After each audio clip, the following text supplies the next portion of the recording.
பார்வைன்னு அது சொல்லணும். தொடர்ந்து பல ஆண்டுகளாக இஸ்லாமியர்களை மட்டுமே ஒரு தீவிரவாத குழுக்களா காமிக்கிறதும், அதுவும் கமலஹாசன் போன்ற உலக விஷயங்களை நன்றாக தெரிந்து கொண்டிருக்கூடிய நபர் நமக்கு எல்லாமே தெரியும்.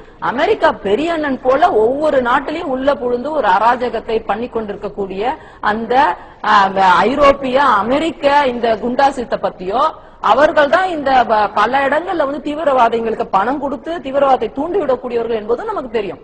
அப்படியான ஒரு பெரிய உண்மை இருக்கிறப்ப எப்ப பார்த்தாலும் நீங்க தீவிரவாதிகள் ஒரு படத்துல காமிக்கணும்னாவே அது இஸ்லாமியர்களாக தொடர்ந்து சித்தரிக்கப்படுவது என்பது கண்டிப்பா தவிர்க்கப்பட வேண்டிய ஒரு விஷயம்.